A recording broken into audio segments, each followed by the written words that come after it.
All right. Good morning, good afternoon, and good evening, everybody, and welcome to the January edition of GMAT Club's GMAT Debriefs. We may do some more during January, but I know this will most likely be the only one that I am doing this month.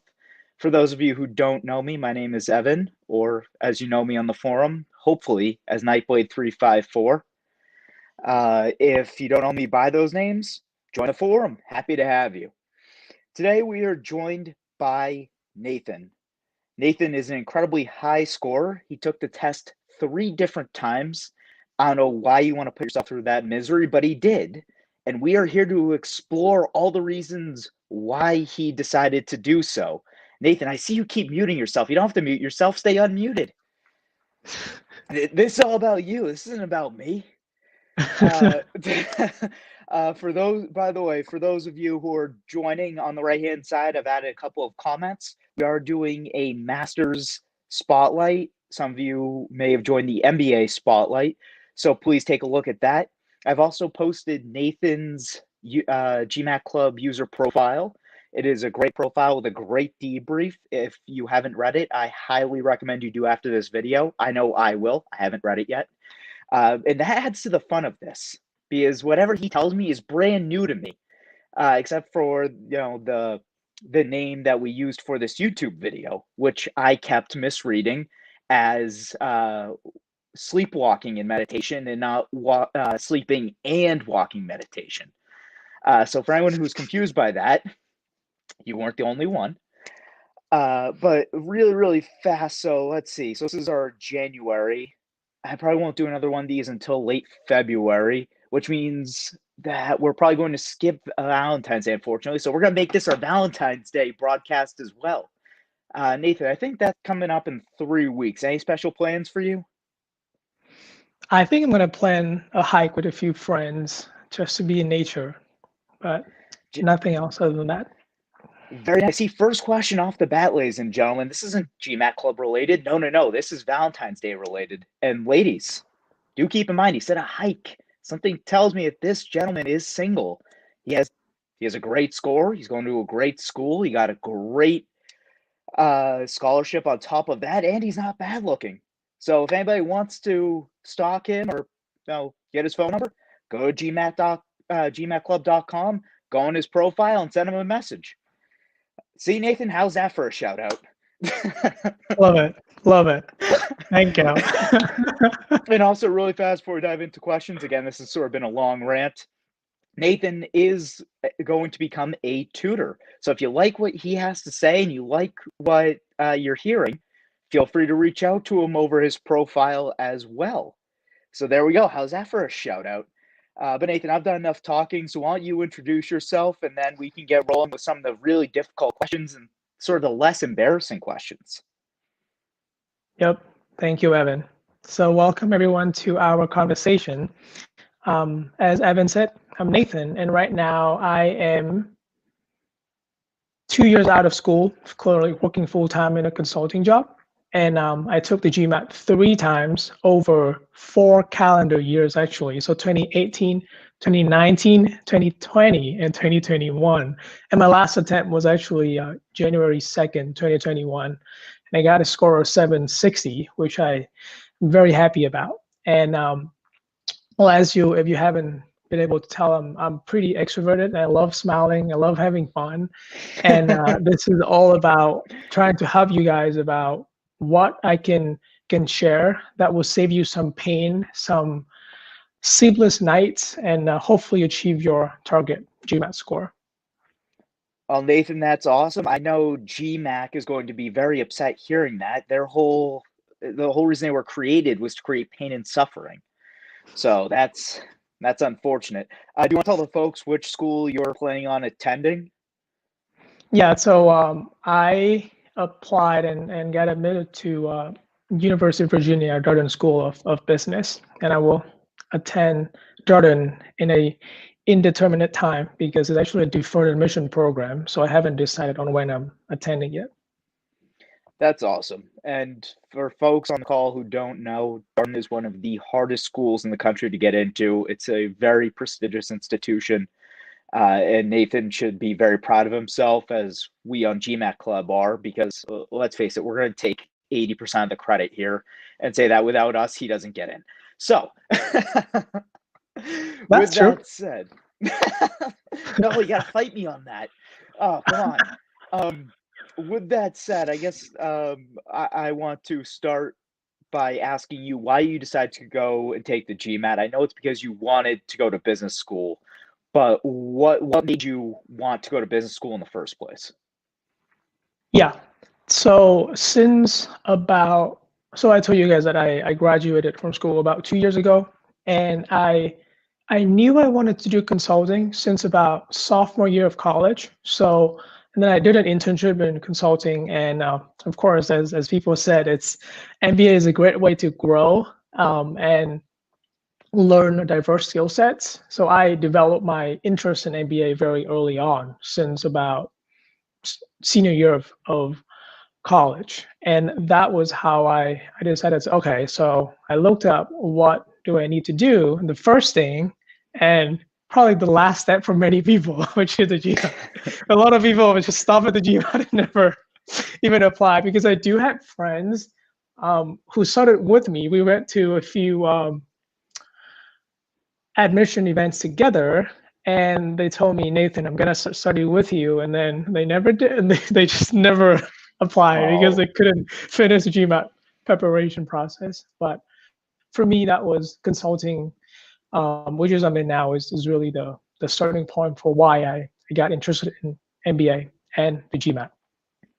that's awesome. And I wouldn't take it personally that they didn't want to study with you. Um, so, okay. So you decide you want to go to business school, you did some research. What was the first sort of resource that you decided to go with, and how did you stumble across GMAT Club? So did you go to Manhattan GMAT first and look at their resources? Did you go to maybe Target Test Prep first? Or was GMAT Club your first stop on your road to studying for this thing? Yeah. So actually, my first stop is another forum called Wall Street Oasis, that I learned about MBA from. And then from there, people all reference GMAT Club. And then I went to GMAT Club, like, oh, wow, this is the actual playground for GMAT resources. And I just read on and read on. Yep. So I think GMAT Club was my first stopping point. And then from there, I started with the official book, Mhm. as many beginners would do, but I did not. How do I say this? I don't think I had a good approach to it. I was just rushing into practicing. I'm like, oh, I think I'm gonna be good. I'm pretty confident because number one, I was still in school, and I'm like, I'm doing well in Mhm. school. I took the SAT a few years back. Shouldn't be too bad. It's just gonna be a little quick overnight scram, and then I'm came coming in, and then I'm gonna be able to do fine, right? But then I took the official free test when you sign up. Oh, actually, a step next from that is I actually signed up for the test and paid for it for December 2018, right? Because Mhm. that's how for me, self-discipline is very underrated, and it's just impossible to stay motivated if I don't have something that in my face, hey, you're taking it soon. So my first step after getting to know the GMAT Club, second step is sign up for the actual test and decide on a date, and I have a deadline. And Yep. things went from there. I want to let you see where you want to take it from here, but that was my first few prep steps. Yeah, no, I'm fine letting you sort of carry on here. I do want to mention a couple of things. So people are asking you to say their name from Facebook. I don't know if that's one of your friends, but for those posting questions, we'll try and get to them at the end. So if you do post one, please know that we're not ignoring you. It's nothing personal. We will get to it. Nathan, so what I want to sort of do is go chronologically. And I want to take us back to the very first test you took in before that. So what was your preparation like? You said you were a senior in college and you sort of went into it thinking, oh, well, I've got this. I'm used to studying. Walk me through what you did for the first test where you got 650 and the preparation around it. Yep. So the first starting point, let's say, is I took the first official practice test, and I got 680. That was around October 2018. And I knew that that wasn't enough, but that was like, wow, that's not too bad. My goal was at the time, let's say it's 700. So 680 is like, okay, 20 points below. It's not terrible. So then I realized that my quant score was almost close to where I wanted to be, because I got a quant 48, and I was always strong at quant.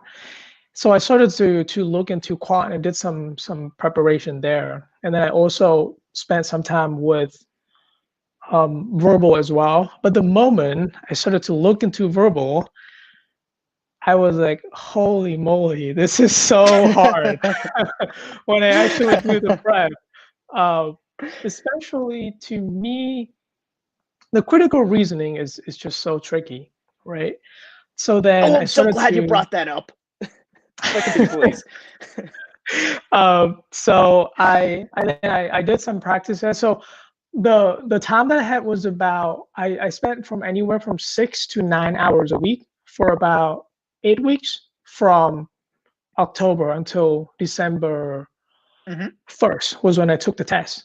And every week I would spend about half the time on quant, half the kind of time on verbal. And I also read some blog posts on GMAT Club. I also used some articles from Magoosh and EGMAT as well, which got great reviews. And yeah, and then and the one thing that I did not do at all is I did not really think about managing my time and practice the full practice test right before the test. So that was just really bad. So fast forward to the first test. I went in, took the test, and then I did my sequence was verbal, quant, and then IR and AWA, right? So the writing part. If people don't know, let's do a quick run through, right? So it's with that sequence, we have 4 parts. The first is verbal is about an hour, and then quant about an hour, and then half an hour of integrated reasoning, and then half an hour of an essay, right? So that is the format that I knew. And yeah, so I came in, and then for the first test, I left. I completed. I didn't even complete the verbal section. I left 5 verbal questions unanswered. Just did not answer. Wow. I did not have a time check at all. Anything. It was terrible. So I came out, I was like, should I just cancel this or something? But I changed my mindset at that moment and said, well, okay, let's treat this as a practice test, because I still have until about March and April of 2019 to apply for the cycle of deferred admission programs. And then I went into quant and I tried to tackle it. And then same thing happened. I left 4 quant questions unanswered. Just completely blank. So that, I mean, I knew that I already bombed it. And then another mistake that I made during that time was I booked the test at 12:30 p.m. my local time, which is a time for napping and sleeping, right? It's not the time that you're supposed to be working combined. I don't know what I thought at that time, but I realized that the timing was so important. First, the time that you actually do the test, like you have to book it when you're most awake. And for some people, it may be at 12:30 p.m., but for me, it's about 8 a.m. is really when I'm the most alert and awake. And then the second thing is actually do some practice of the full length test to make sure you can finish the whole quant section and all the whole verbal section. So those are my two first takeaways from the first attempt. And your first attempt was a 650, correct? Yeah, I got a 650. Which, for those watching, isn't bombing by any stretch of the imagination. 650 is a great score. So Nathan's being a little too hard on himself in this respect. But Nathan, I want to back up just a little bit. So you studied for about 3 months. What resources were you using in that time period? And if I can follow up on that, you said you studied for about 9 hours a week. you talked about needing to book the test in the morning because you're a morning person. Were you studying in the morning? Were you studying at your lunch break at night? How were you balancing that with your life? To be completely honest, I don't recall that I studied at the specific time because I was still I was still a college senior at the time. So at the time, I mostly had my classes. So I booked all my classes around Tuesday and Thursdays of the week. So I have Monday, Wednesdays, and Fridays off. So I usually would spend those days studying whenever I can, either morning, afternoon, or at night, or before a party. You know, try to canvas to spend the Oh most time boy. that I can. But yeah, and the resources. First thing is I use GMAT official guide 2018, and then the official guide, and also the quant guide and the verbal guide as well. And then when I had questions I didn't know about, I would mostly use Magoosh and also looked at GMAT Club for answers and clarifications. So I would say those are the three main resources that I use. But I did not really pay for any course yet. Because I was a student, I was broke, so I was like, okay, I didn't want to invest too much in the first attempt. Which is fine. That's exactly how you should study, at least in your first go, if you're a broke college student. Okay, so we've gone through the first test. We're now into January of 2019, correct? Yep. Okay, so we're into January 2019. You have your 650. What was your mindset and what did you do after that to get to test number 2? Yep. So for the second test, I realized that number one, I needed to book the test at the time that I'm awake. So I booked the test in early March of 2019 at 8 a.m. So that's the first thing I think that went well. Okay. The second thing was I realized that just one thing I learned is that the GMAT isn't about what you memorize. It's more about your skill. I would call it more a sport. If you have to think about it, it's more like a sport than a college level test. So I realized that to have my training ground using just the book itself didn't seem to be sufficient. So at this time I use Target Test Prep for quant because I read online about different reviews and I did a few different trials, but I got stuck with Target Test Prep because their platform is very highly customizable. And one thing that is really cool is whenever you get a question wrong, they would point you to specific lessons that takes 5 minutes to go through. So micro lesson that you can go through and review that and fill that gap in your knowledge. So for me with quant, so let's go quant to verbal, right? So for quant, I use Target Test Prep mostly. I did not even choose any official questions at this point. Okay. And I would do a diagnosis test, and then whenever I saw the gaps that I had in knowledge base, because background is I'm from a STEM background, I should have said that. So I'm pretty confident with my math skills. And well, to be completely transparent, right? People look at me like, oh, he must be good at math, and I think it's true because I'm from an Asian country. I'm like, okay, no, I'm just kidding. Wow, I was about to say we try and stay away in America. We're trying to get away from that blatant racism.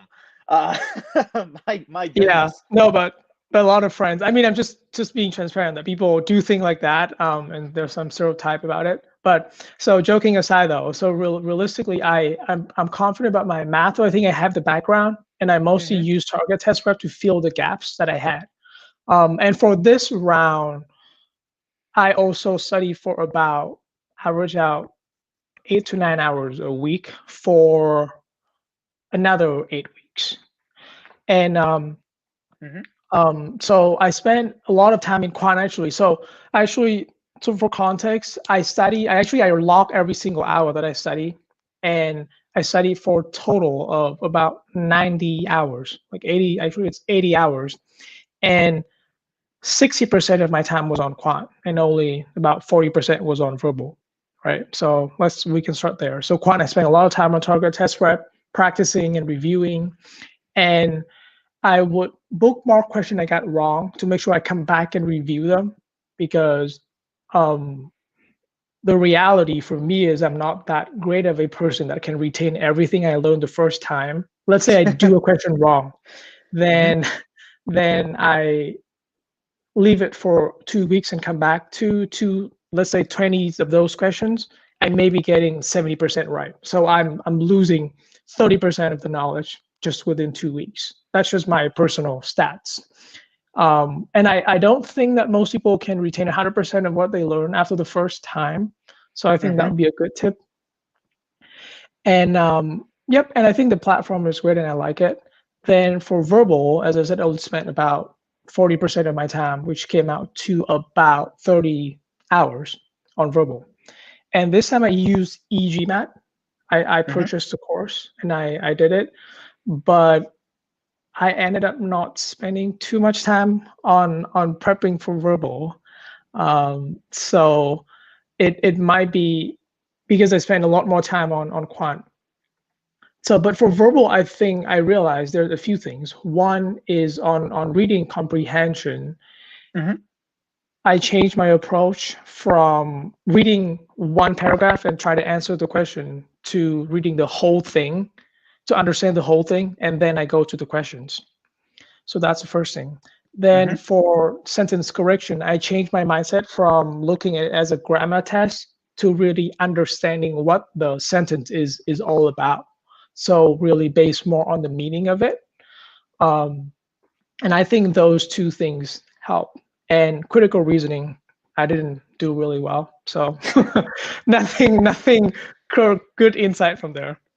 Oh, that breaks my heart. So I have a couple of follow-up questions. So again, to keep everybody in reference here, this is now about 6 months since you picked up your first book and decided you wanted to take the GMAT. For this second test, you've invested some resources, target test prep for quant, GMAT for verbal. It sounds like, don't let me put words in your mouth, it sounds like GMAT you were meh. You know, it was meh. It just wasn't fitting. But for target test prep, you really liked them. Is that correct so far? Correct. Yep. All right. Yep. All right. How is that a shout out for our sponsors? By the way, no one's being paid here. I just want to make sure that if somebody uses a prep program that they really enjoy, that we get them the recognition that they deserve. But I have a follow-up question, which is, you were already strong on your quant. It was your sort of stronger side. You have a STEM background, and yet you focused a lot of your studying on the quant side and not the verbal side. Why did you decide to sort of try and strengthen an already strong point for you and not focus on the weaker side of your GMAT experience? Yep. Great question. The reason for that is on the first attempt back in December 2018, I got a quant 44 out of 51. While in my practice test, I thought I would get 48, 49, but then in the real test, I got only 44. Okay.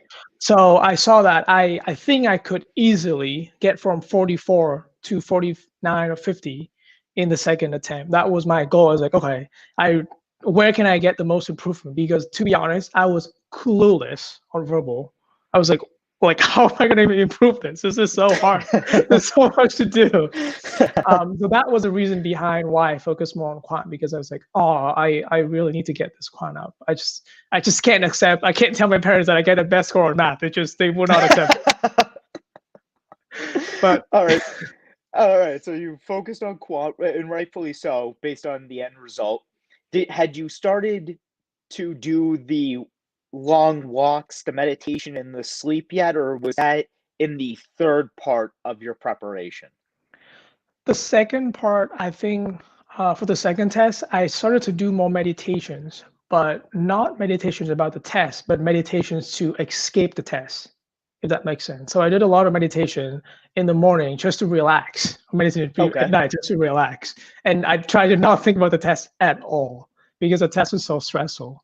So I started to get into meditation, which we'll get more into later on, but there was actual regular mindful breathing meditation that you would usually find.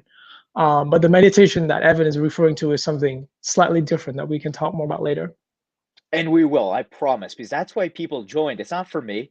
It might be for you, but it's to hear about these great meditation techniques. Okay, so we've established how you studied, and we know that you got then a 700 on your second test, correct? Yep. So I got a 700 with quant improved from 44 to 49, and verbal stay at 35. Nothing changed.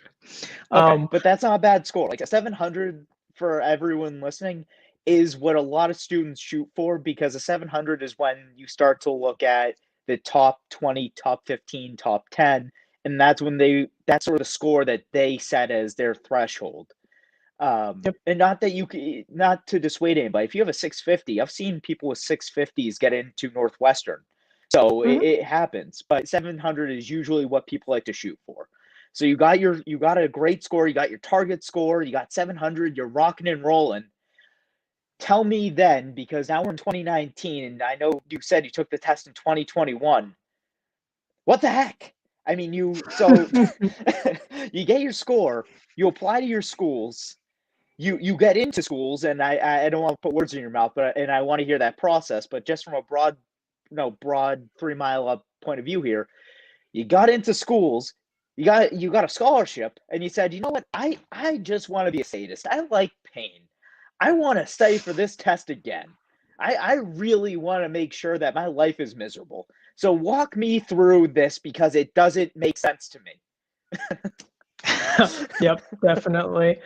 But anything else on the second test? Is that clear to you or to everyone, or you want to talk a little bit more about? I think we're good on the second test. You started a little meditation to escape. You used target test prep, and you really liked it. You used GMAT, but yeah, you didn't really like it that much.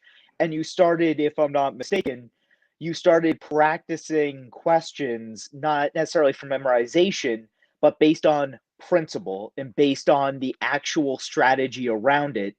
Because as you said, the test is not about memorization. It's about learning a way to solve something and being able to apply it in multiple ways. Yep. Yeah. And another thing too, I forgot to mention is for the second test. Okay, let's pull back the timeline a little bit. So finish my first test. I was devastated. I was like, oh my God, I would not get into no schools with this 650 score, because mostly for the deferred admission program. So for context, right, it would mostly be about 680 to about 720 is the safer range, was what I had in my mind. Right. And I know it's 650 is not low, but I was like, oh, I would not get into the school I wanted. So I was complaining to my friends, and my best friend, he was like, dude, I'm so tired of you talking about this. What about this? Let's do this. To help you out, I will take the test with you. Okay. For the second test, my best friend. And I was like, dude, are you serious? Like, you're throwing away $250 for nothing. I was like, no, it's fine. And we will make a bet. So our bet was, whoever gets a higher score will be able to tell the other person that you were dumb, number one. Number two, the loser will have to take the other person out for a nice meal. Ooh. So, and I was like, you got to be kidding me. Like, he's so cheap as me. Like, he has no interest in NBA whatsoever. Like, he doesn't care. But then he sent me a screenshot of his payment, $250 to GMAT. Wow. And I was like, oh my God, this is like, I mean, number one, I'm like, oh wow, this is gonna be fun.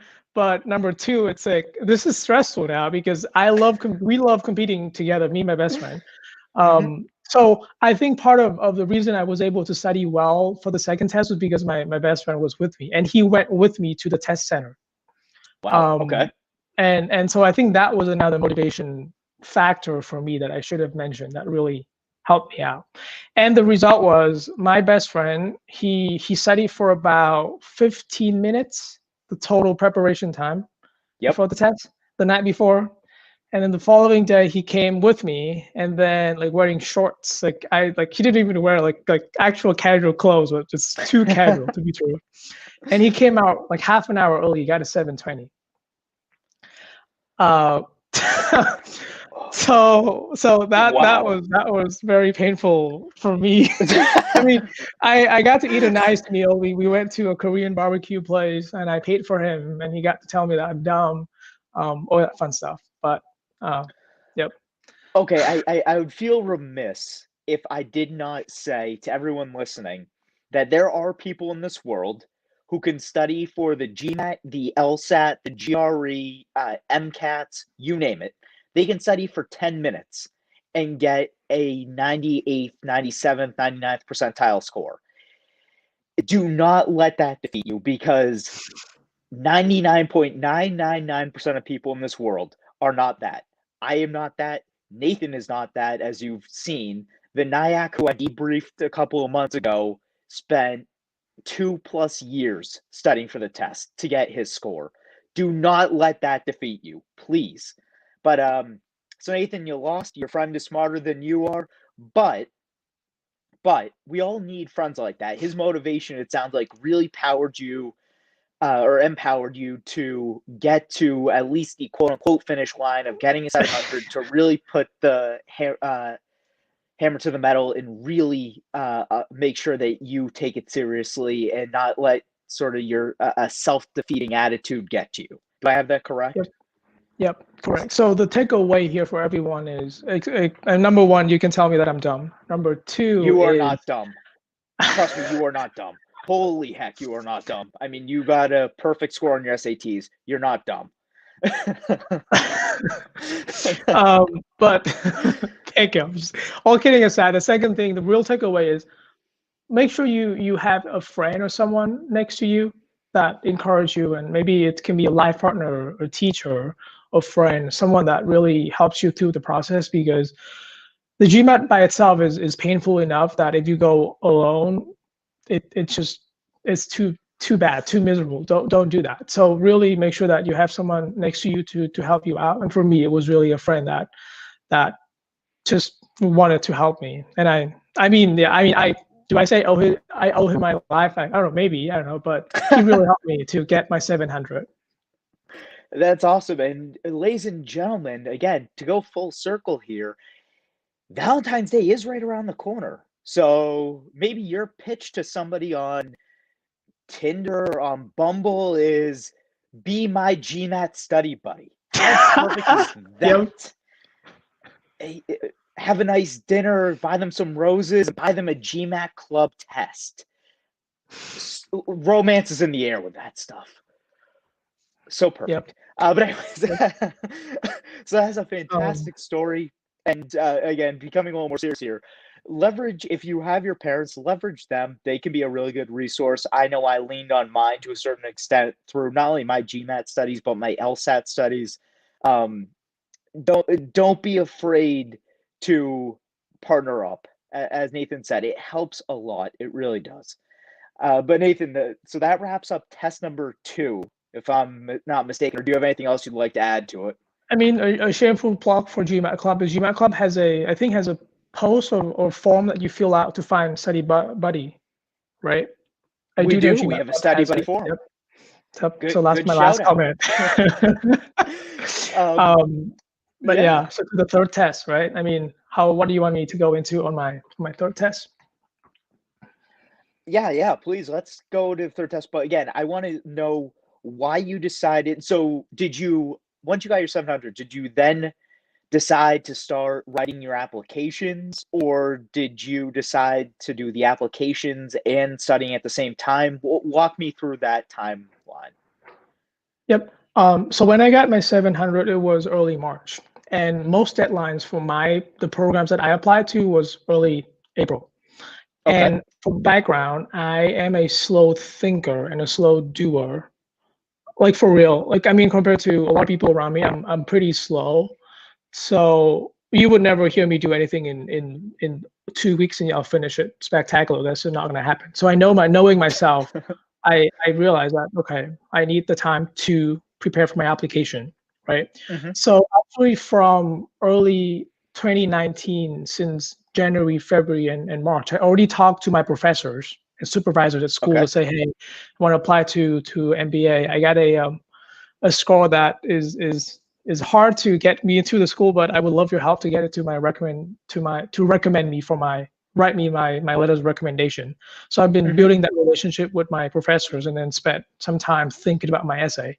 But after I finished my second attempt, I'm like, I'm done. That's it. No more. With the GMAT 700. That's it. I'm gonna go with it. So I spent my next month, actually, right? So from early March until early April, to focus on my essays, my application. And for that round, I actually got rejected from all the programs that I applied to. Did you apply round 3 or round 4? No, it's separate. It's a different admission program. It's not round 1, 2, or 3 at all. It's separate. Oh, okay. Oh, but I think it's sort of some school at the same time as a round 3, but some school which is like completely different date, like different. But it's the same essay, the same questions, but just different timeline, because these are for college seniors and 5th-year master student. Yep. No, I forgot you went deferred. My apologies. So you applied and you got rejected from everywhere. Yep. I imagine that wasn't the most pleasant experience. Yeah, it wasn't at all. It was really rough. But having my supervisor around me, my friends around me to cheer me up and said, "Hey, dude, you are getting a college degree soon, so let's celebrate that." So like, yeah, sure, I'm graduating soon, so let's just have fun with that. Forget about the whole thing. Yep. So I finished college, got a degree with a GMAT score and no offers and no admission offer on my hand. And this is May 2019. Yep. Okay. Correct. And then in the summer, after celebrating everything that I could, I mean, actually, I still had in my mind, I still had a few schools left. So I knew that I could apply to those. So I spent my summer writing, rethinking about my essay, really doing a lot of introspection about myself, which I'm sure people who have gone through or will go through the process will understand, of really understand where the strengths are, why MBA, why you, all of that. But that's not the topic of this conversation. And then I applied. We can do it at a later time for sure. So I apply again in that August round, and when I applied to Jordan and I got in, I dropped my application from some other schools, and I was really happy that I got into Jordan. And then yep, so that was that kind of finished my MBA application process, right? And so then this is now August, September, October 2019. Yep. And then I also started my full-time job around July 2019, which was very regular schedule, right? So then I started working, and my job isn't an easy job for me personally. It's really hard, and it's a challenging job with a lot of time commitment and traveling. So I was like, okay, well, let me just ease into it. So I spent my first 6 months from July to December of 2019 just focusing on work. Okay. And then, but in my mind, the back of my mind, I still had the thought of, is my GMAT score enough? And then through talking to more people, some people from at least from the school, and some people told me that, oh, if you want to get into some more traditional recruiting like investment banking or consulting, you may want a 710 plus. That may be very helpful to get a 710 plus. And it would help you maybe increase the chance of scholarship when you actually matriculate, because scholarship is considered every year, right? So when I enter school, I'll be considered with that pool of candidates. Even though I have the admission, I'm admitted, but scholarship will be evaluated separately. So for those two reasons, right? One is for jobs, two is for scholarship. I decided to put myself through the fire again. Okay, and this is now around January 2020. Yep. And if I'm not mistaken, something happened around January or February of 2020 that may have prohibited your travels. My memory isn't what it Yep. used to be, but I want to say something happened. Yep, something happened. Yeah, it was a very small thing, nothing crazy. So actually, I went back home to to Asia in December 2019, and at the time, there's something called COVID that just pop up in the news that, oh, it was happening in China. I'm not from China, but but my country was closed. So then uh my then I when I came back to the US around early January, then the whole Asia was already shutting down. But then I was laughing with my parents, like, Mom, like it's like thousands of miles away. The virus can't fly over to the US that quickly. Lo and behold, I guess where we are. So Well, yep. if I can interrupt really fast, it's funny. I work in finance, and was a very good friend of mine. He actually probably wouldn't call me a good friend. I like to call him a good friend. Mhm. Who I was working with at the time. I remember it so vividly. Him saying, because when you work in finance, you need to know what's going on in the world. Him saying, "Oh, something called coronavirus is picking up new no headlines. This is just going to be like every other pandemic. It's never going to be a big thing. Who cares? We're never going to be affected by it." So I'd like to blame him for coronavirus actually being a real thing. I'm not going to blame you. Not going to blame anybody else. I'm going to blame him. And if he's watching this video, I maintain that. But please continue. Yeah. So actually, I see your question. Is your GMAT score evaluated at the time of recruitment? And the answer is yes. Actually, firms do evaluate your GMAT score for jobs, mostly finance and consulting is my guess. Evan, do you think the same or? I'm going to law school. I never actually went through on business Okay. school. So Okay. this Good, is good to know. outside of my scope of expertise. Sounds good. Um, Yeah. but But so yeah, back please to our continue. conversation. Yep. So I was still traveling and working for my clients. As I said, I'm in consulting. By early March, I okay. So I'm back in January, right? So then Mhm. I started actually studying around late January 2020 because I came back and then recover from jet lag and recover from just having fun and missing home. And I Woo! started studying, and then I think I got into the group for a little bit for 2-3 weeks. I started to study about a few weeks in, and this time my strategy was um, I really wanted to take a step back because now my Mhm. goal this time is 770. So this is what I had in my mind was like I wanted to bring up from 700 to 770 because if I'm going to do something and really increase my chance of success in MBA, I really want to hit a high score.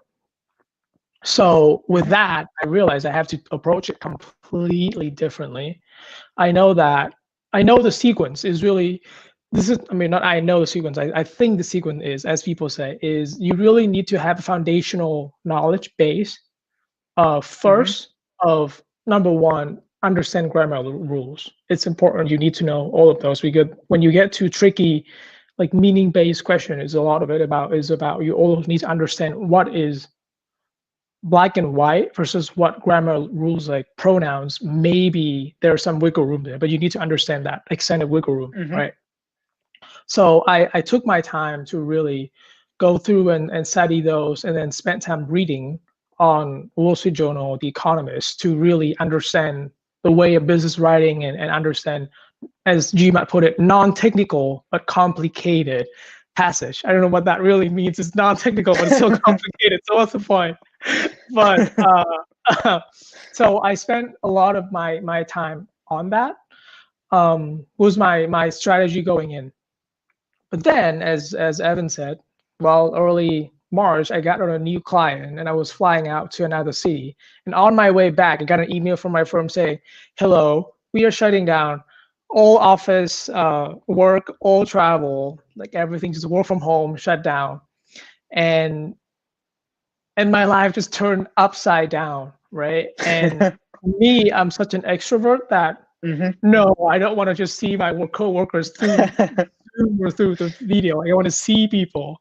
But with my parents told me, and then hearing how bad it was in China and everything, I realized it's just as serious. So I quarantined, and I took my time to build my habits, because, well, so before, as a traveling consultant, I was eating out, right? But now I'm at home, so I better cook. Otherwise, I would burn through my wallet like. So that really made it hard. And the first month, March, okay, that was fine. But then starting in April, oh my God, felt so lonely, felt so depressed. It was like, what is going on?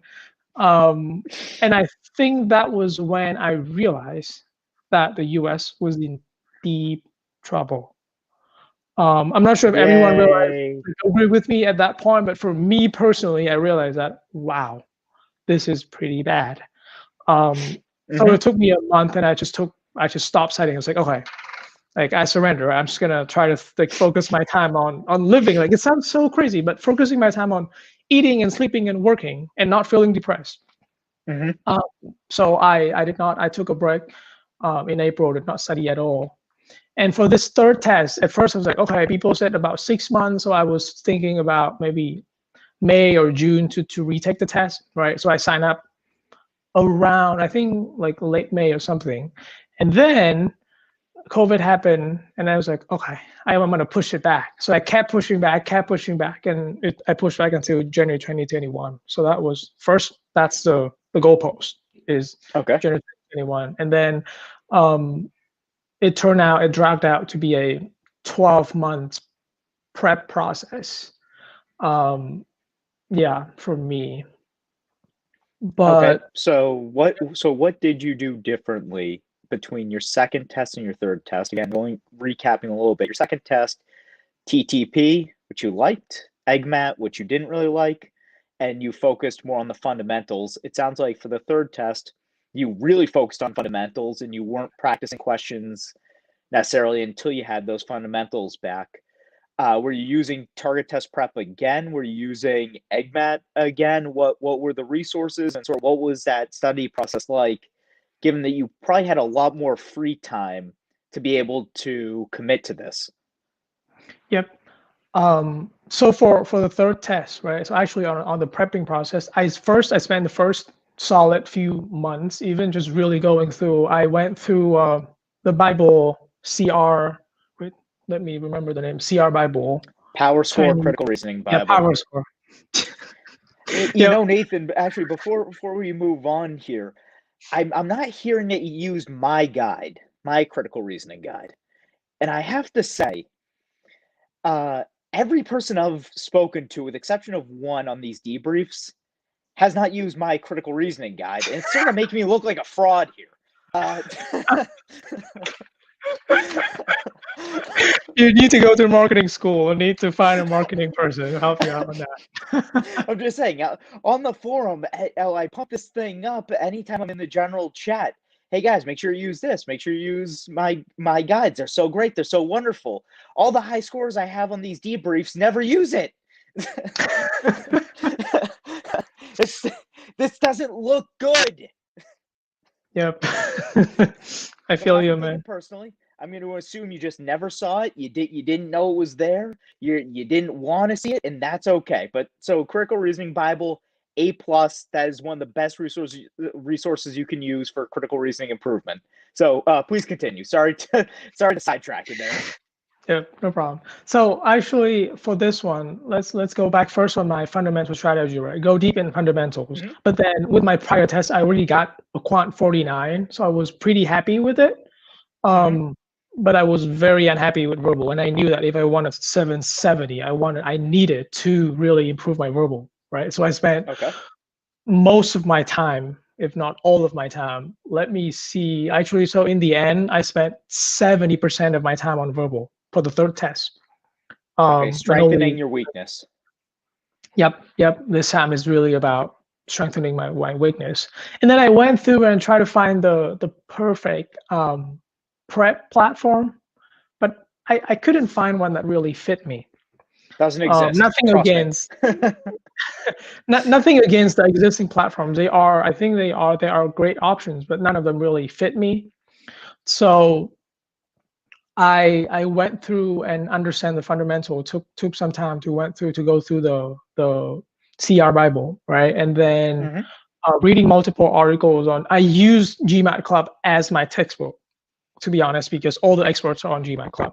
Like, this is for real. I'm not paid to say this, but this is real. And I can verify that he is not being paid 1 penny. Yeah, but it takes time for you to go through, for the people who are listening and watching. It's really that you have to go through and build your own curriculum of, okay, where are the areas that you want to go through, right?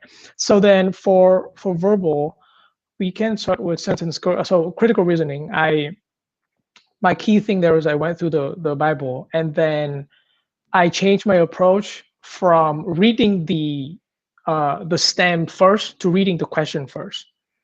Interesting. And I don't know why I didn't do it from the beginning. Like, now to me it's such a no-brainer that you should have read the question first to know what you're looking for. And then you go back to read the stem. So that was one thing that I changed. Okay.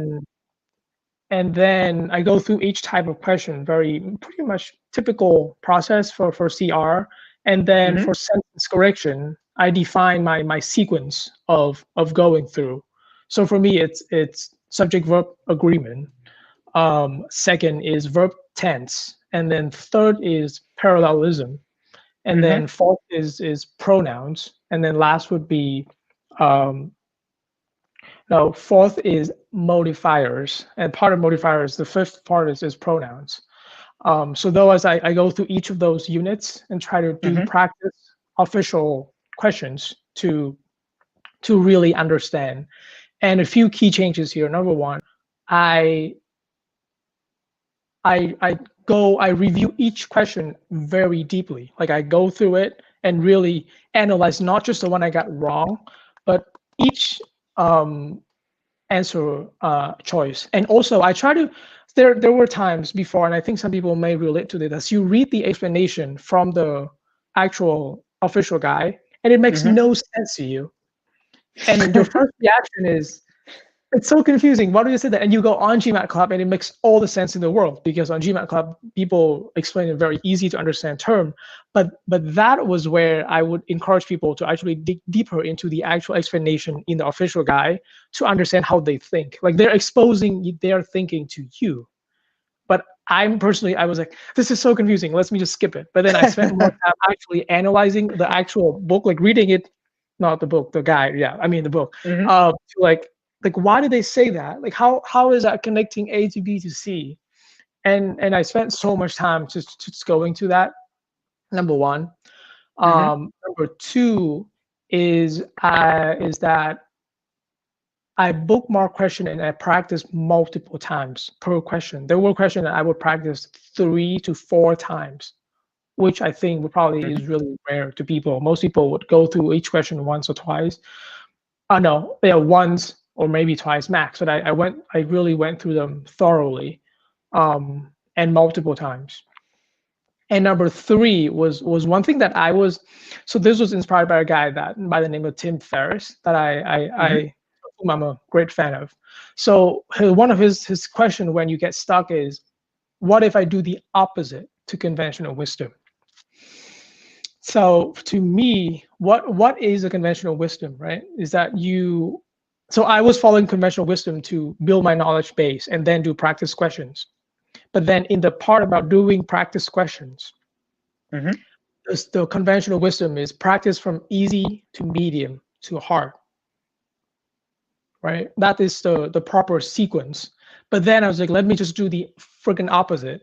I wanted to focus on the hard question first. And then when I finish all the hard questions, then I will go to the medium, and then I will go to the easy questions. Okay. And that flip was painful at first, because every question would take me forever to review, because I just don't understand why they write the questions like that.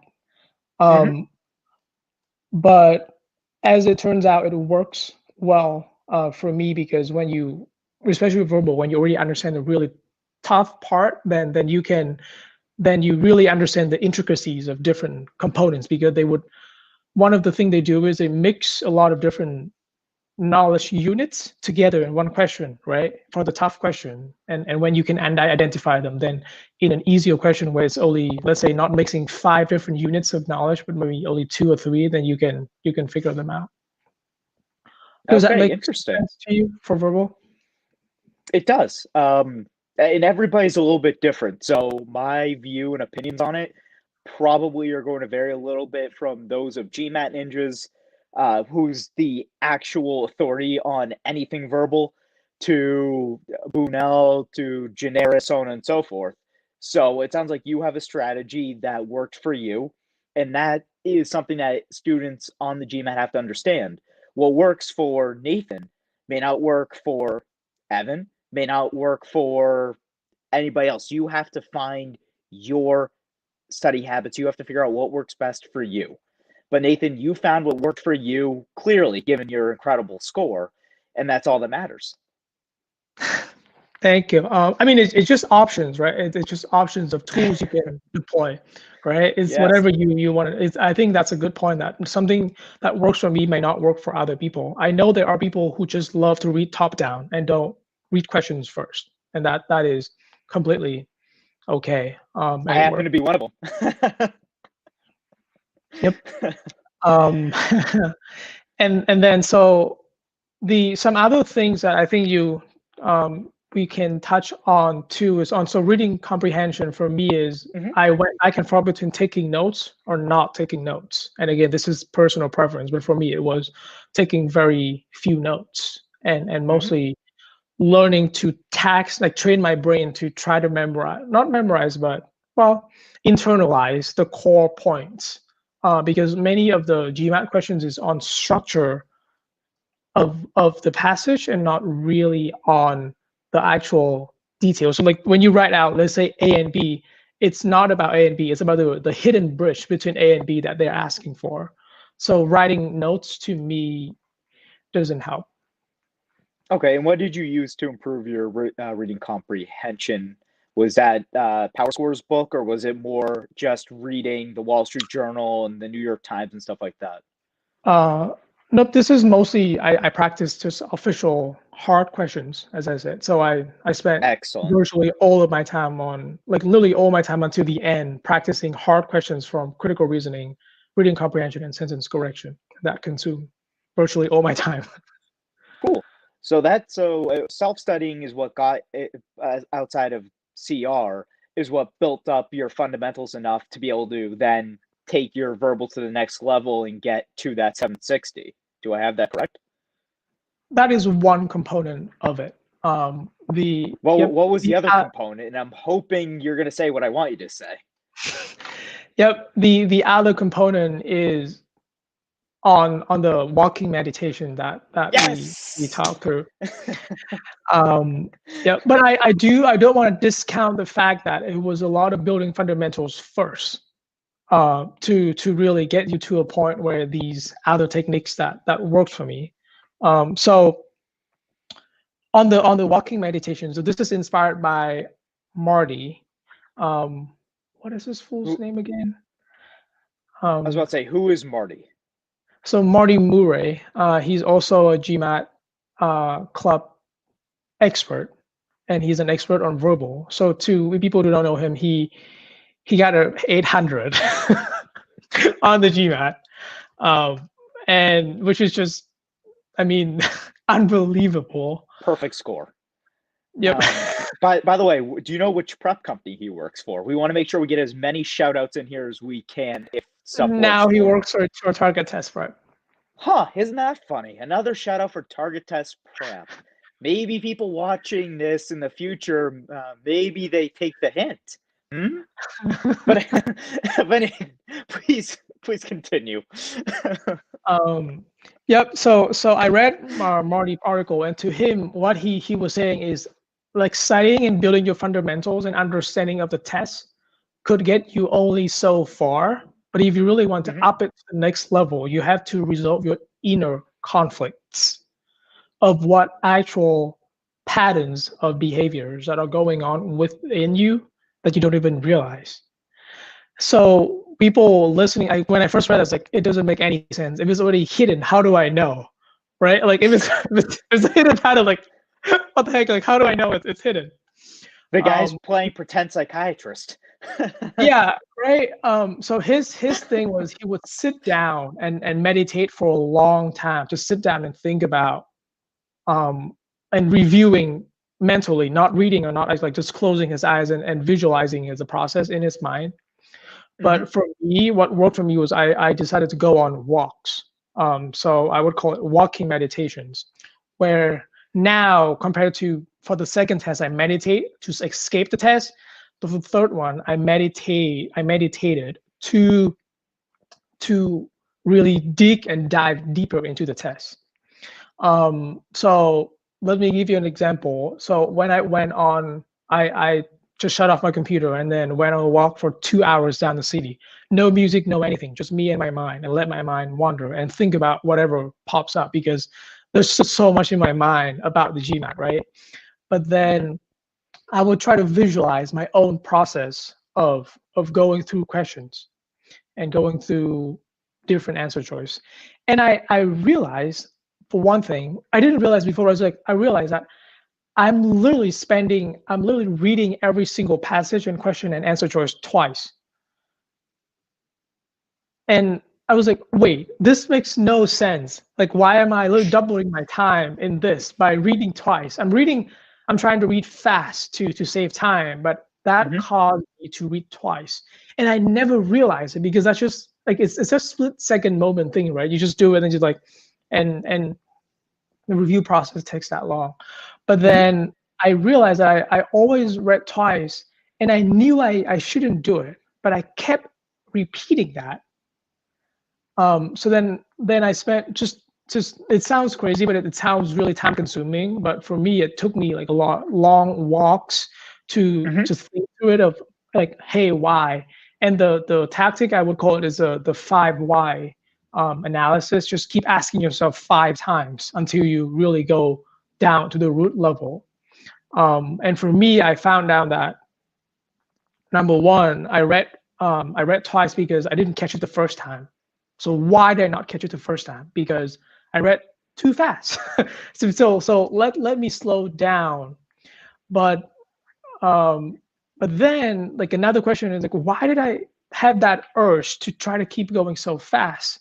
So the root cause reason there is I'm not confident at all. I realize that as much as I try to show confidence, I feel very insecure about my ability in verbal.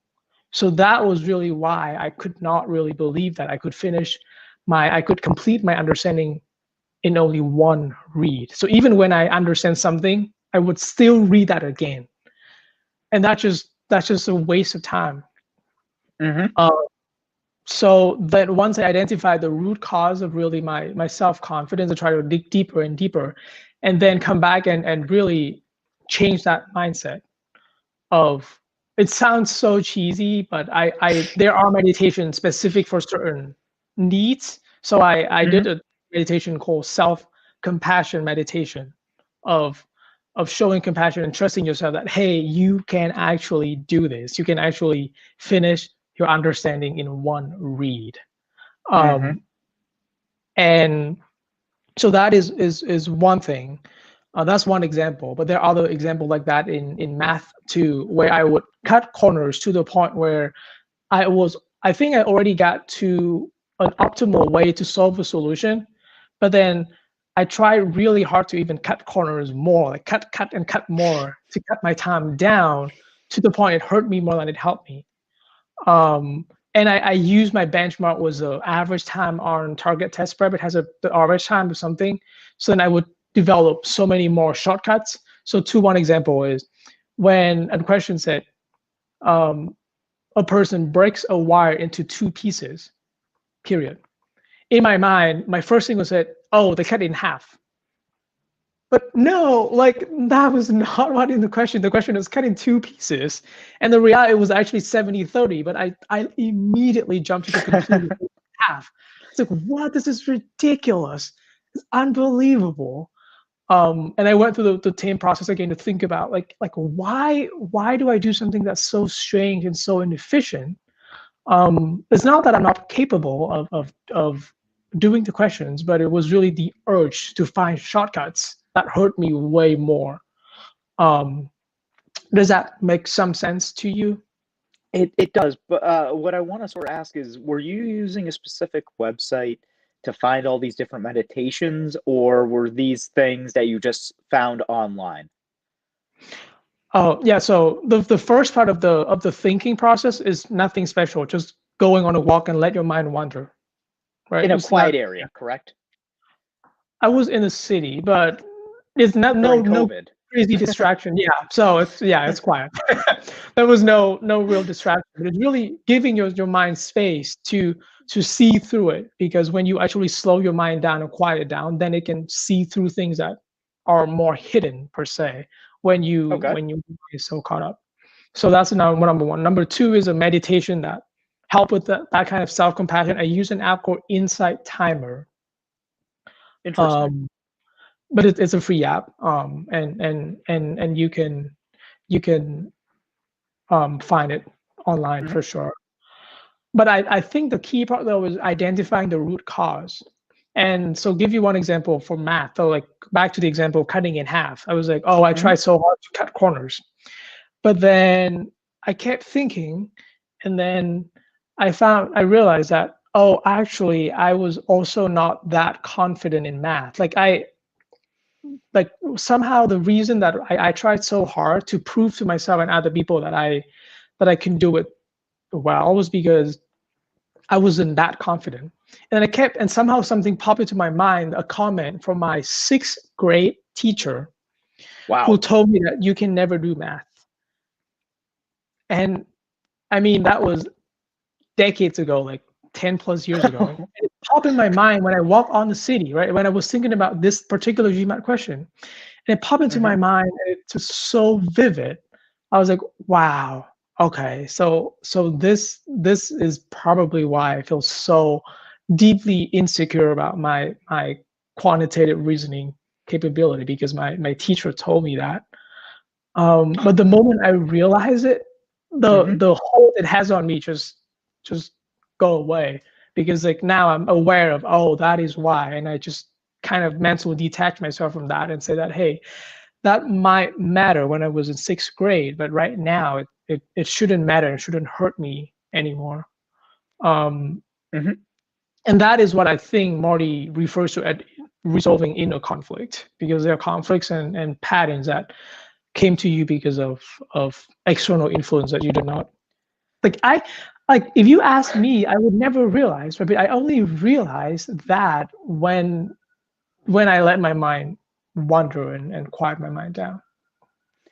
Well, it almost sounds like the GMAT was therapeutic for you to a certain extent. I mean, think about where you'd be in life if you hadn't taken the test. Yeah. That's all awesome. And again, as we've discussed, it led you to that 760, which led you to obviously getting into Darden and subsequently having such a wonderful scholarship coming your way. Um, I mean, is there anything else you'd like our users to know? Because I think I've covered everything that we wanted to get to. Is there anything that that you feel our users should know that you didn't hit on that you want to hit on? Anything that may have we skipped over, or anything that came into your mind and you said, "Oh shoot, I really wish we had hit on that." Yeah, so I think maybe two things. Um, One is I actually got into Darden with my 700. Like my 760 wasn't used or anything yet. Yeah. So to don't think that you need a 760 to get into Darden, number one. You can get, yeah, like that just put out, yeah. So yeah, so my 760 was 2 weeks ago, and I haven't used it for anything except for, oh, I got to be on this debrief. I guess that's the first benefit. To be on here talking to you guys, right? Oh, But there I are many haven't more to come. I haven't used it for anything else. So yeah, so that's number one. Number two is the other thing that really helped me too, that I think is applicable to everyone is make sure your mind is in a optimal state for the test. So what do I mean by that? Number one, book the test when you're most awake. Number two, for me, is I read a book called Why We Sleep by Matthew Walker. He's a sleep scientist at UC Berkeley. But his point essentially is if you sleep more, you will actually recharge your brain more and help it to rebuild its cognitive abilities. So for the last 2 weeks prior to the test, I pushed my sleeping time from regularly about 7 hours, 7.5 to 9 to 9.5 hours a day. And I saw a tremendous difference in my ability to think. It just, I mean, try it and you will realize that. I mean, if you sleep more, you will be a lot more awake. And then the other thing I did was I practiced the full length test and prepare my mind mentally for the schedule of the exam multiple times. So even if I'm not doing the actual practice test, I would study at the same schedule. So the test is 8 to 12 p.m. with 2 breaks in between for me, for 4 hours. I would follow that exact schedule every single day for the last month or so, and especially for the whenever I study, or for the last 2 weeks for sure. Is I would just study from 8 to 9, take 8-minute break, come back, study, 8-minute break, and then come back to study. So that to me makes it such an automatic process on the day of like, oh, I know exactly when my mind can relax at that 8 minutes and then come back and then be full in. So those are the few things that I think are key to me, and it's not hard to implement because if you are prepared for a test anyway, just change it to get used to that schedule.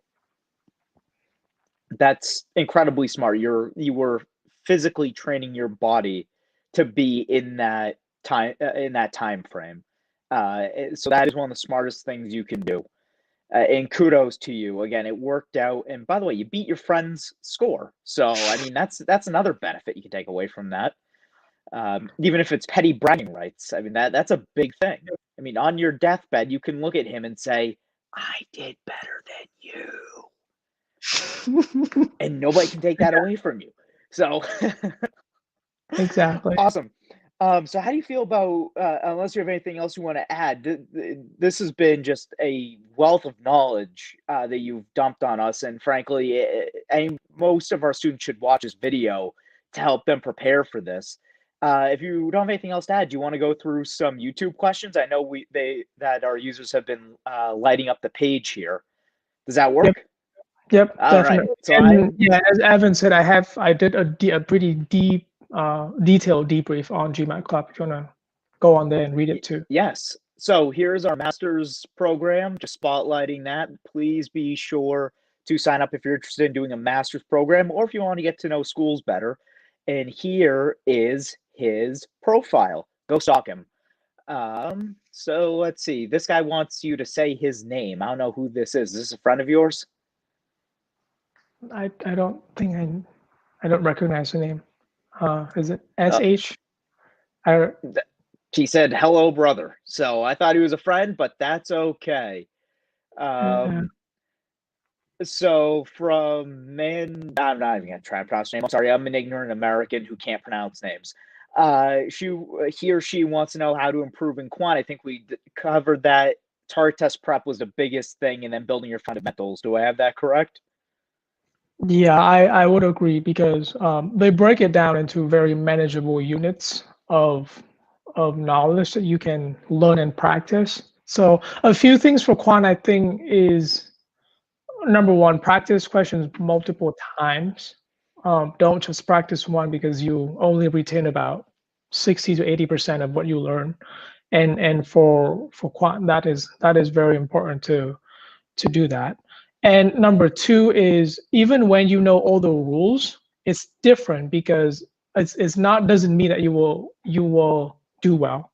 So number one is building the knowledge base, but number two is training like a sport where you really practice the quantitative reasoning process. Because I mean, I would say that I would understand all the concepts, even if the question I get wrong. but I get it wrong because I didn't practice the right way to reason it quantitative the right way. So I think those are only two advice. Nice. We had somebody who asked about how to improve critical reasoning. We talked about the critical reasoning Bible from PowerScore.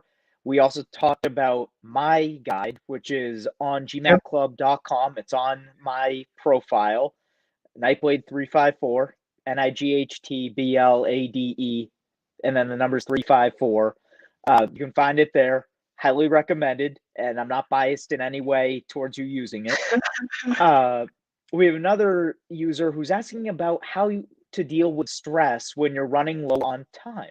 How were you able to deal with this, maybe on test day or just in general? It stresses me out too, number one. So full, I can relate to this. So how to cope with it? I would say on the number one, you have to start slow. If you are slow, like number one, accept that you are slow and practice from where you are comfortable. When I start with all my hard questions, let's say for critical reasoning, I would spend 5 minutes on the questions to make sure that the first step is really understand the process and how you should reason and how you should think about it first. The speeding up comes much later on. And if you speed up without having a strong foundation, when you speed up, your accuracy will drop dramatically. So that's number one. Number two, I think, yeah. So number one, don't practice with time questions. Like first of all, like practice on time until you're comfortable, and then speed up.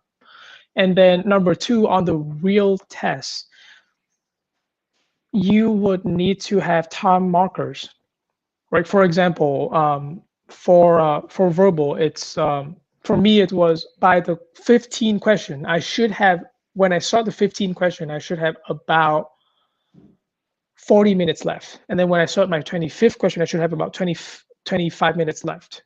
And when I'm short on time, I will strategically skip a question or two when I know that, the chance of me getting this right is really low. When you encounter a hard question, you know it.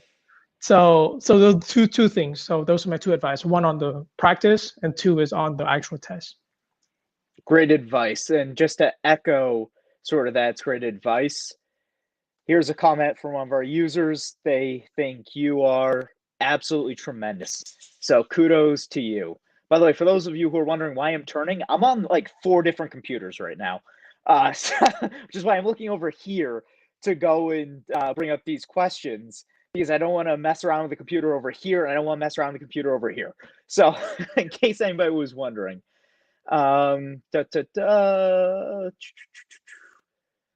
Let's take a look. I don't want to bring up anything in terms of when it comes to consulting in your job.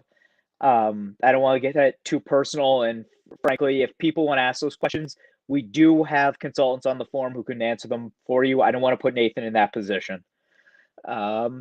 So it looks like we really don't have any other questions regarding your breakdown. A lot of students were interested in sort of consulting. Yeah, it's a very popular choice for people who are getting their MBAs. So they are curious about that process, but I'm open to that if you want to talk through it. are you sure? I don't have a term cutoff, so if people want to stick on and have questions. I think I see some questions. One question is like, explain something more about what type of meditation did you do, that I do. From Deepak, do you see that, Evan? I'm not sure. It's like, I don't. I may have missed it, but please answer it. So the type of, I see that some people recommend test-based for sure. The only reason I'm not using it is because it costs money. Full transparency. It's a great app, but it costs a lot of money. It's good though. I recommend it. But the one that I actually use is Insight Timer. I'm not sure how we can put it up somewhere, like type it in. I can't type, but how do you spell it? Yeah, Insight and Timer. Insight Timer. Okay, I just made a post for it. That is it. Yep. Yeah, so I use that app, and you can, so the starting point is, for me, is mindfulness breathing meditation, which is observing your breath in and out. And I do recommend, you want to find a teacher that I recommend, it would be um, Jack Cornfield. I'm sure people can try to type it up. I can't type, right? So otherwise I would totally. Jack Cornfield. Yep. All right, there we go. And Yep. for those wondering about my username, there it is. Yep. And then yeah. So and for me, my practice is 10 minutes in the morning. That's my daily meditation. And the reason for me to do it is because it helped me to become, and at first it may sound so wishy-washy, but for me it helped me to become less reactive and more respond able. So when I have, let's say when I have an urge to check Tinder, I will be able to realize it by saying that, hey dude, you need to study. But with like it sounds so crazy, but that's a real example, is when I have an urge to do something so mindless, that let's say social media, I would say, hey, you need to do another half an hour of GMAT setting before you can get on there. But you will only be able to catch yourself when you're more mindful about how you think. But if I may provide a counter to that, you also have to take care of yourself in terms of your mental well-being, and you need to give yourself breaks. You need to, if you want to go on Tinder for 20 or 30 minutes, if that's your thing, do it. If you want to play video games for a half hour just to relax, do it. Read a book, watch a television show. You do need to maintain some balance here. Otherwise, you are going to fry and burn yourself out. Yeah. At least from my experience. Yep, I agree. And the only thing is you just need to have a plan to it, right? Just instead of getting Yes, distracted, exactly. switch back and forth the whole time, that doesn't help. But having, let's say, a block of 20 minutes of of watching YouTube and then come back to studying, I think you should schedule it out and have a focused period of time. Which makes sense. All right, so we have two questions actually that are in the same vein, and then we will wrap this up. People are asking, what do you do the day before the test? And I'll preface this by saying that everyone's different. Some will recommend that you take a full-length practice test before the exam. Others will recommend that you do nothing. And others will find a middle and say practice a few questions, brush up. So Nathan, what was your technique in terms of day before? Yeah, so the day before, I don't do full practice tests because, again, would Kobe Bryant be playing like a hard game before a basketball game? I don't think so. And to me, I think of it as sport. So I don't want to exhaust my mind the day before. That's number one, and that's my reasoning for it. Okay. The second thing is I would make sure that I review the key things that I need to review. I have kind of a short, I don't know, maybe 100 words, few bullet points of what I need to do on the test day, and make sure I review that to make sure I know it. It's really short. It takes like a few minutes to do it. And the other thing, that this is also Marty Murray's recommendation, is I do something they call visualization. This is, again, in your mind, but I would visualize from the moment I wake up to when I get dressed, pick up my banana, go to the exam, but get on the subway, go to the exam, like enter the test entrance, like, and then doing the exam. So I visualize it in my mind to mentally prepare myself that, yep, like the following day, it's like like acting a movie you already watch the following day. And Deja vu. yeah, the reason it's helpful is, for me, it may not make sense to you, but to me, because it saves mental energy that I don't have to think about it. I wake up, I know exactly where to grab my shirt, what I need to wear, and just get straight there. And all my mental energy is on the test. It's not about thinking about what else to do.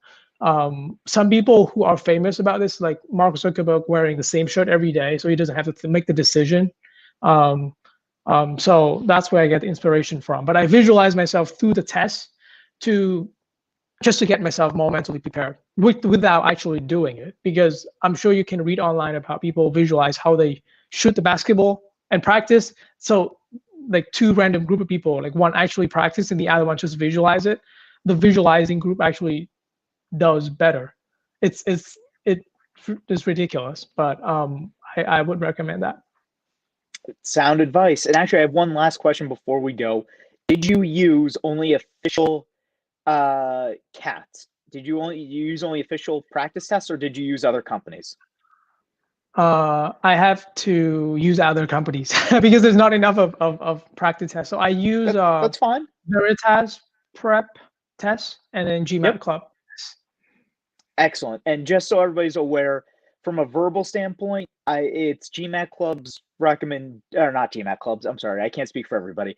My personal recommendation that for verbal, you stick to OG and LSAT. For CR and RC. For sense correction, stick to OG. For quant, you can sort of mix it up and go beyond those because it's a little harder to mess those up. Would you agree with that, Nathan? Is that sort of how you did it? I use only official questions for verbal, and nothing against target test prep here. I love target test prep, but I don't use a verbal products because I only practice official questions. I love the quant because quant you can go beyond, as Evan said, but for verbal I need to stick to official questions. And I completely agree. And so if anybody wants to do target test prep's full program and do their verbal and their quant and come and do a debrief and tell everybody how it is, be more than happy to have you on. Again, if you want to bash somebody on here, we allow you to do that. If you want to sing their praises, we allow you to do that. So we do not want to hide anything with GMAT Club. We're here to facilitate, nothing more, nothing less. Nathan, thank you so much for being here. Folks, if you enjoyed listening to Nathan, you think he's a smart guy, he's tutoring once more, so please reach out to his profile. In addition, if you think he's a swell guy, maybe reach out to him and see if you can get a date for Valentine's Day, huh? But on that incredibly awkward note, I will let everybody go. Have a wonderful Saturday, everybody. Thank you so much for listening to us for an hour and a half. Think about that. You're basically 75% of the way through the actual GMAT test if you can sit here this long. So kudos to those who hung in there. We're doing more of these. Please reach out to me if you want to be a part of them. We love to have people do these on a consistent basis. As you can see, they're a lot of fun. So thank you very much, Nathan. Thank you. And to all of our viewers, have an awesome weekend. Thank you, everyone.